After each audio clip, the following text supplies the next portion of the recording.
ഭാരതത്തിന്റെ രാഷ്ട്രീയ ഭൂപടം കാവി പുറച്ചു നിൽക്കുന്ന കാഴ്ചയാണ് 2026 നിയമസഭാ തെരഞ്ഞെടുപ്പുകളുടെ ഫലം പുറത്തു വരുമ്പോൾ ദൃശ്യമാകുന്നത്. പ്രധാനമന്ത്രി നരേന്ദ്രമോദിയുടെ അജയ്യമായ നേതൃത്വവും അമിത്ഷായുടെ ചാണക്യതന്ത്രങ്ങളും ഒന്നു ചേർന്നപ്പോൾ പ്രതിപക്ഷം കെട്ടിപ്പൊക്കിയ താൽക്കാലിക കോട്ടകളെല്ലാം ചീട്ടുപോലെ തകർന്ന് വീണിരിക്കുകയാണ്.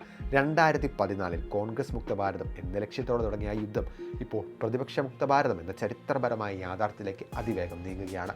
രാജ്യത്തെ 28 സംസ്ഥാനങ്ങളിൽ 21 BJPയോ NDA സഖ്യങ്ങളോ ഭരണം കൈക്കൊള്ളുമ്പോൾ ഇന്ത്യയുടെ ആത്മാവ് ദേശീയതയിലാണെന്ന് വോട്ടർമാർ ഒരിക്കൽ കൂടി അടിവരയിട്ട് പറയേണ്ടി വരുന്നു.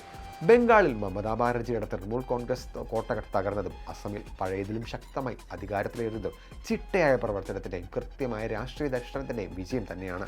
അസമിൽ ഹിമന്ത ബിശ്വ ശർമ്മയുടെ കരുത്തറ്റ നേതൃത്വത്തിൽ BJP വൻ ഭൂരിപക്ഷത്തോടെ അധികാരം നിലനിർത്തിയത് നുഴഞ്ഞുകയറ്റക്കാർക്കെതിരെയുള്ള പോരാട്ടത്തിന് ജനങ്ങൾ നൽകിയ കൃത്യമായ അംഗീകാരമാണ്. തമിഴ്നാട്ടിലും കേരളത്തിലും BJP ഇതര കക്ഷികൾ അധികാരം പിടിച്ചെങ്കിലും നരേന്ദ്രമോദിയുടെ സ്വാധീനം അവർക്ക് ആശങ്ക നൽകുന്നതാണ്.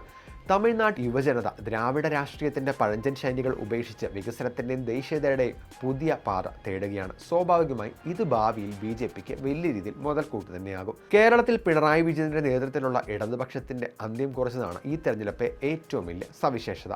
അഴിമതിയിലും സ്വജനപക്ഷപാതത്തിലും മുങ്ങിയ LDF സർക്കാരിനെ ജനങ്ങൾ തൂത്തെറിഞ്ഞപ്പോൾ BJPയുടെ വോട്ട് വിഹിതത്തിൽ ഉണ്ടായ മാറ്റം ഭാവിയിലെ മുന്നേറ്റത്തിന്റെ വലിയ സൂചനയാണ്. 3 സീറ്റുകളിലെ ചരിത്രപരമായ വിജയത്തിലൂടെ BJP കേരളത്തിൽ ഒരു നിർണായക ശക്തിയായി മാറിയിരിക്കുകയാണ്.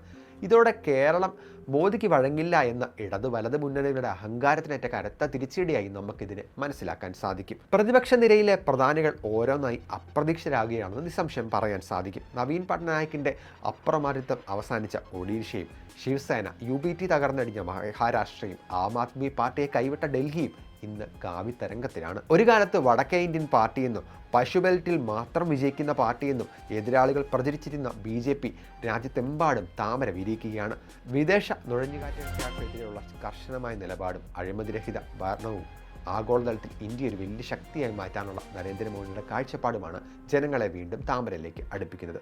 ഭാരതത്തിൻ്റെ അഖണ്ഡതയ്ക്കും സാംസ്കാരിക പൈതൃകത്തിനും മുൻഗണന നൽകുന്ന BJP സർക്കാർ വിഘടിത രാഷ്ട്രീയത്തിന് ഇനി രാജ്യത്തിന് സ്ഥാനമില്ലെന്ന് ഉറപ്പിച്ചു പറയുകയാണ്.